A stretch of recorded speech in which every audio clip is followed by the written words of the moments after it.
रखिएगा, ये मंथरा है कुसंग। मंथरा क्या है? कुसंग। ये मंथरा कोई एक महिला नहीं है, कोई नारी नहीं है।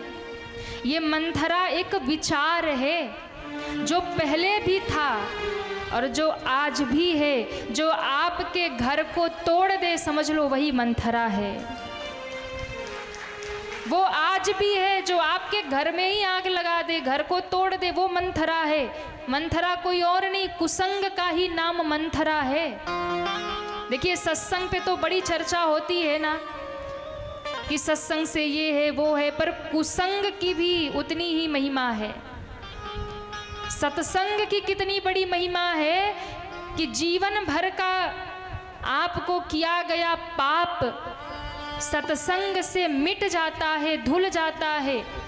लेकिन भैया कुसंग की भी उतनी ही बड़ी महिमा है कि जीवन भर का किया गया सत्संग एक क्षण का कुसंग हो तो आपका बर्बाद हो जाता है। जीवन भर का आपका किया गया सत्संग पुण्य समाप्त कर देता है एक क्षण का कुसंग। और आप सोचिए ये कुसंग जो है ना, ये कुसंग जो है ये कहीं छोड़ने वाला नहीं है। आज दुनिया में जहाँ देखो वहाँ कुसंग भरा पड़ा है, कुसंग की कहीं कमी नहीं है। कुसंग का मतलब क्या है? कुसंग का मतलब है कि भैया जो आपको गलत चीज़ों में लगा दे वही कुसंग है। चाहे वो किसी व्यक्ति के रूप में हो, आदत के रूप में हो। ऐसा नहीं कि कोई कुसंगी है उसके साथ रहोगे तो वो कुसंग है। गलत आदतें भी आपका यदि आपके जीवन में है तो वो भी एक कुसंग है। गलत सोच, गलत विचार, गलत व्यवहार, ये भी एक कुसंग है। और यदि जीवन में है तो ये आपका कभी कल्याण नहीं होने देगा, ये आपको बर्बाद ही करेगा। सत्संग जीवन को राम बनाता है। क्या बनाता है? सत्संग जीवन को राम बनाता है और कुसंग जीवन को हराम बनाता है। कुसंग जीवन में आ जाए ना तो जीवन हराम हो जाता है, जीवन बेकार हो जाता है। एक पल का सत्संग आपको मुक्त कर देता है और एक पल का कुसंग ही आपको मुक्ति के द्वार से खींच लाता है। एक पल का कुसंग। और एक बात ध्यान रखिएगा, ये मंथरा रूपी कुसंग कहाँ बैठी है? कहाँ बैठी है? दशरथ जी के परिवार में बैठी है। आप ये मत सोचना कि हम कथा सुन रहे तो हमारे जीवन में कुसंग नहीं है। कुसंग तो महाराज इतनी महीन परत है ना कि वो कब जीवन में आएगा पता नहीं चलेगा, और कब जीवन बर्बाद कर देगा आपको ये भी पता नहीं चलेगा। इसलिए बहुत सजग रहा करिए। कुसंग क्या है? जब आपको कोई काम करते समय ऐसा लगे कि कोई देख तो नहीं रहा, कोई बात करते समय लगे कि कोई सुन तो नहीं रहा, कोई भी ऐसा कृत्य, कोई भी ऐसा कार्य, कोई भी ऐसी बात, कुछ भी जो आपको लगे कोई जान ना जाए, कोई सुन ना ले, कोई देख ना ले, समझ लो आप गलत रास्ते पर हो। समझ लो आप गलत रास्ते पर हो। देखो माता कैकेयी ने, मंथरा और कैकेयी एक ही साथ रहते थे, पर माता कैकेयी मंथरा को अपने जैसा नहीं बना पाई। बना पाई? नहीं बना पाई। लेकिन मंथरा ने कैकेयी को अपने जैसा बना दिया।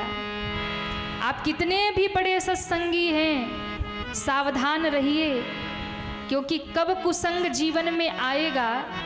कई लोगों को लगता है कि चलो दो चार गलत लोग साथ में है ना तो रहे, हम तो सत्संग से जुड़े हैं, हम तो अच्छे रास्ते पे। कब तक रहोगे? काजल की कोठरी में कितनहु सयानो जाय, काजल को दाग तो लागे ही लागे। काजल की कोठरी में कितना भी बच के जाओगे, दाग लग ही जाएगा। कपड़े को साफ करने में बहुत समय लगता है, पर गंदा करने में 1 मिनट भी नहीं लगता है। एक भी दाग लग जाए तो फिर कपड़ा गंदा हो ही जाता है।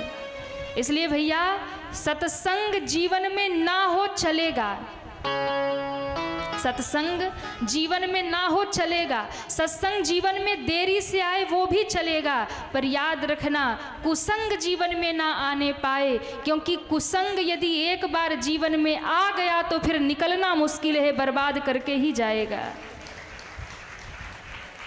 इसलिए तो गोस्वामी जी कहते हैं बरु भल बास नरक कर दाता, दुष्ट संग जनी देई विधाता।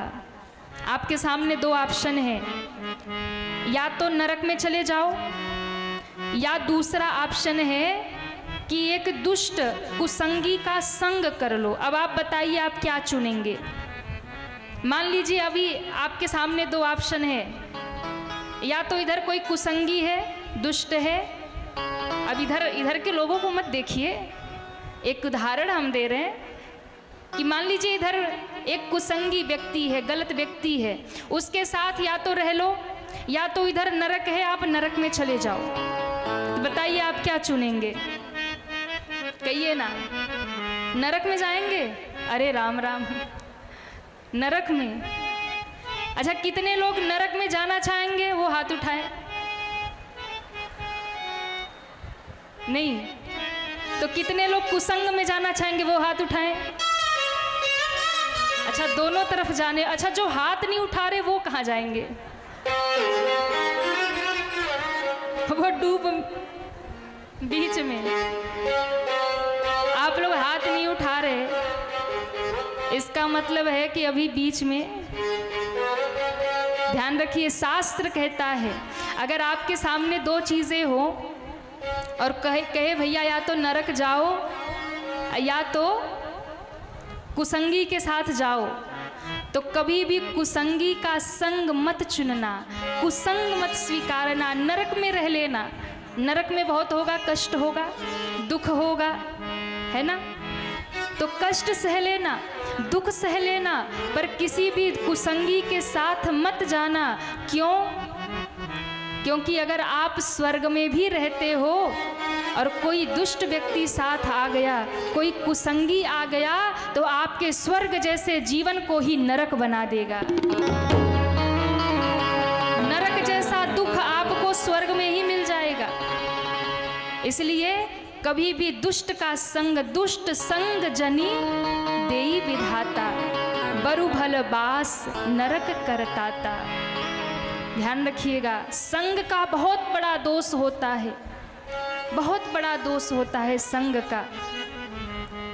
स्वाति नक्षत्र की एक बूंद जब धरती पे गिरती है, स्वाति नक्षत्र में जो बूंद धरती पे गिरती है, अगर वो बूंद सांप के मुख में चली जाए तो जहर बन जाती है।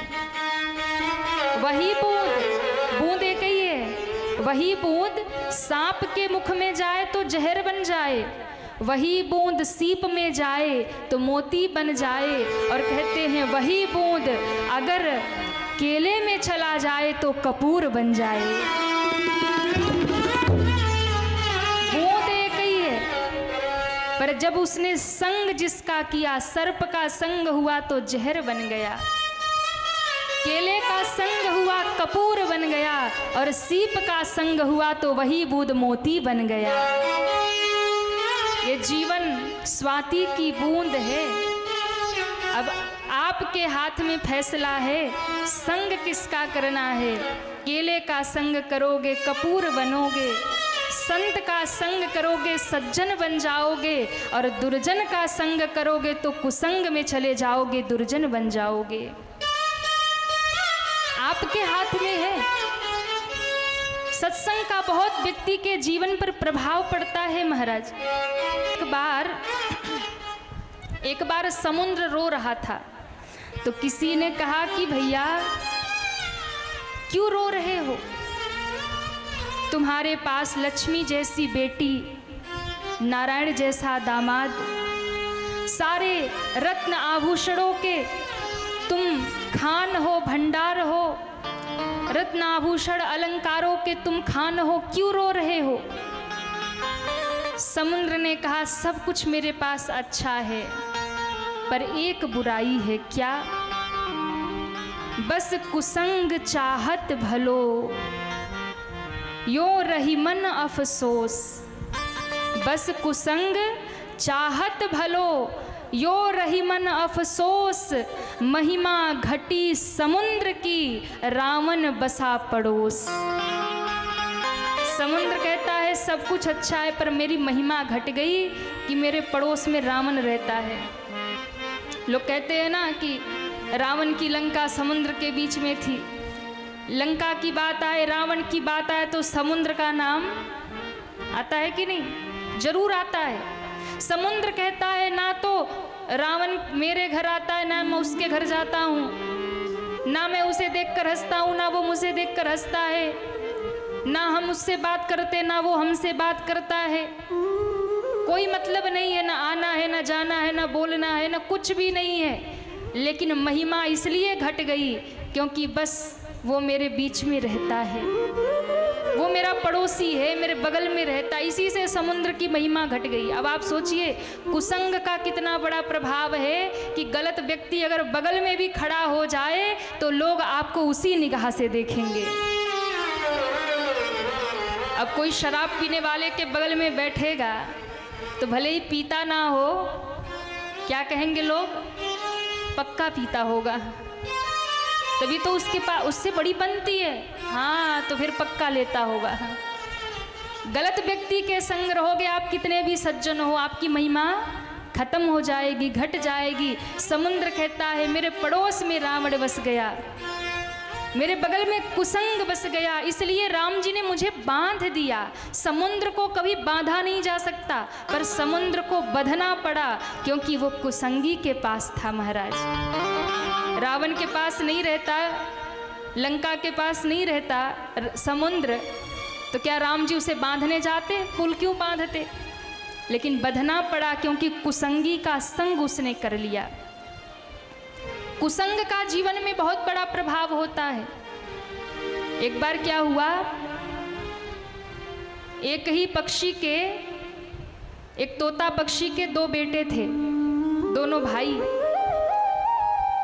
और वो दोनों छोटे छोटे जो तोते थे, एक बार शिकारी गया, कसाई गया, उन दोनों तोतों को पकड़ लाया, पकड़ के ले आया और कहते हैं महाराज वो शिकारी बेचने लगा उन दोनों तोते के बच्चों को, छोटे छोटे बच्चे।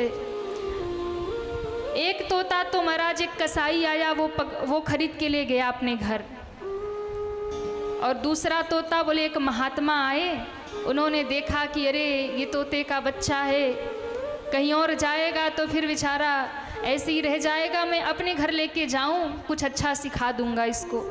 महात्मा अपने घर लेके गए। अब देखिए दोनों एक ही माँ के बेटे हैं, पर संग अलग अलग हो गया। एक भाई कसाई के घर चला गया और दूसरा साधु के घर चला गया। अब जो साधु के घर आया था ना, वो महात्मा सुबह सुबह सो के उठे और छोटे से तोते को कहते हैं, अरे तोता राम राम बोल। क्या बोल? बोल सीताराम। अरे जोर से बोलिए। तोता कहता है सीताराम। आहा, बड़ी अच्छी शिक्षा दे दी, भगवान का नाम सिखा दिया, भगवान की धुन सिखा दी, कीर्तन सिखा दिया। तोता सत्संग करने लगा, ज्ञानी हो गया। और दूसरा भाई चला गया कसाई के घर, संग हो गया कसाई का। जैसे ही सुबह सुबह तोता जगा, वो कसाई कह रहा पकड़ो, मारो, काटो।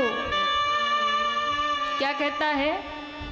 पकड़ो, मारो, काटो। अब ये इसने वही सीख लिया, पकड़ो, मारो, काटो। अब समय बीता और कहते हैं एक दिन संयोग हुआ, दोनों मिले महाराज। कैसे मिले? महात्मा बूढ़े थे, अंतिम समय चल रहा था, महात्मा को लगा मेरे जाने के बाद इसका ख्याल कौन रखेगा।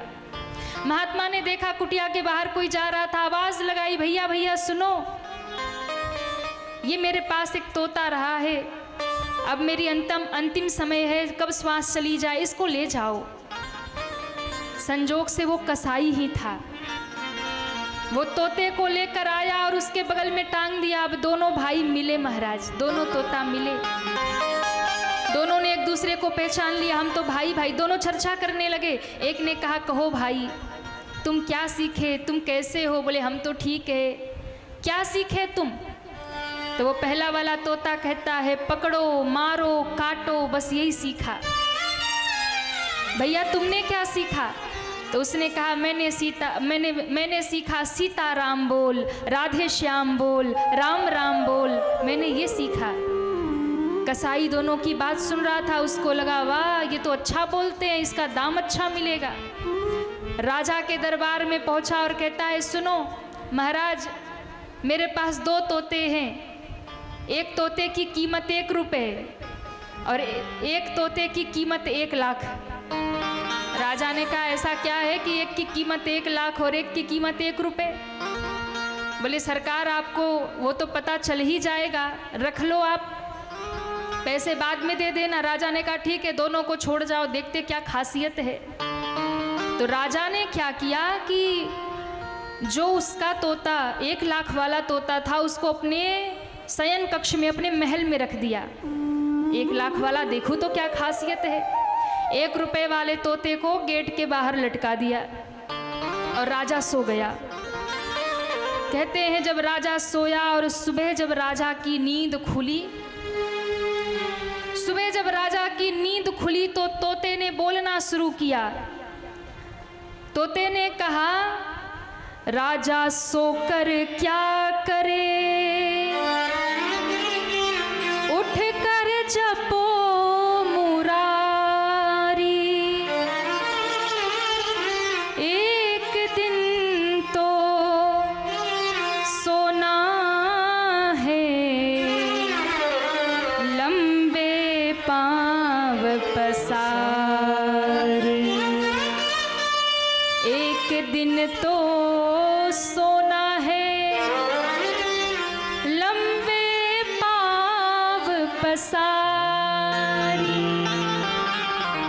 आहा, तोता कहता है राजा सोकर क्या करे, उठ कर जपो मुरारी। अरे राजन उठ जाओ, हरे कृष्णा बोलो, हरे राम बोलो, सीता राम बोलो, राधे श्याम बोलो, कृष्ण गोविंद मुरारी भजो। एक दिन तो पांव पसारे सोना ही है, क्यों सो रहा है, क्यों समय व्यतीत कर रहा, जाग जा। आहा, राजा एकदम खुश हो गया। बोले वाह ये तो बड़ी अच्छी बात बता रहा, आज तक तो ऐसी बात किसी महात्मा ने नहीं बताई थी। राजा सोकर क्या करे, उठकर भज मुरारी, एक दिन तो सोना है, लंबे पांव पसारी, जीवन सफल कर ले। राजा ने कहा कुछ और सुनाओ ना। तोते ने कहा कुछ और क्या सुनाऊं, तेरे सर पे कोई घूम रहा है। राजा ने कहा कहाँ घूम रहा? बोले दिखाई नहीं दे रहा। कौन घूम रहा? बोले काल तेरे सर पे घूम रहा, हर समय घूम रहा। राजा ने कहा वाह ये तो बड़े ज्ञान की बात कहता है, जो राजा में जो कोई संत महात्मा नहीं बताते वो बात ये कहता है। इसकी कीमत तो लाखों में नहीं करोड़ों में होनी चाहिए, इतनी अच्छी बात बता रहा। अब राजा को बड़ा इंटरेस्ट आया, बाहर वाला देखो तो 1 रुपये वाला, उसकी क्या हालत है। जैसे ही राजा ने गेट खोला, गेट खोलते ही तोते ने देखा राजा आ रहा, सोई चिल्लाया पकड़ो। राजा डर गया, इतने में कहा मारो। राजा ऊपर देखने लगा, इतने में कहा काट डालो।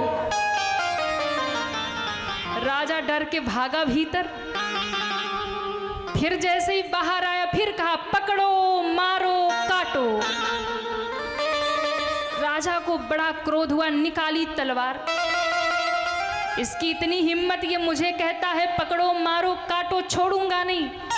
जैसे ही तलवार लेकर दौड़ा, उसका दूसरा भाई कहता है महाराज रुक जाओ, महाराज रुक जाओ। क्यों? हम दोनों भाई ही हैं, हम दोनों एक ही माँ के जाए हैं, तो फिर तुम इतना अच्छा बोलते हो और ये इतना खतरनाक बात कहता है पकड़ो मारो काट डालो। कहा ये उसका दोष नहीं है, और ये मेरा गुण नहीं है कि मैं अच्छी बात करता हूँ, ये उसका दोष नहीं कि वो गलत बात कहता है। दोष तो राजन संग का है। हम तो दोनों ही भाई हैं, पर एक साधु की संगत में गया सीताराम कहना सीख गया, एक दुष्ट की संगत में गया तो मारना काटना सीख लिया। ये तो संग का दोष है राजन, उसका दोष नहीं है, उसे छोड़ दीजिए। राजा ने दोनों ही तोतों को मुक्त कर दिया महाराज। तो संग का दोष है। देखिए, जैसा करो संग वैसा चढ़े रंग। हमारे संत जन शास्त्र कहते हैं कि भैया जैसा खाओ अन्न वैसा बने मन, जैसा पियो पानी वैसी बोलो, और जैसा करोगे संग वैसा ही चढ़ेगा रंग। अब आपके हाथ में है कि संत का संग करना है कि दुष्ट का संग करना है। आपके हाथ में है सत्संग करना है कि कुसंग करना है। क्यों 84 लाख योनियों में ये मानव जीवन बड़े मुश्किल से मिला है।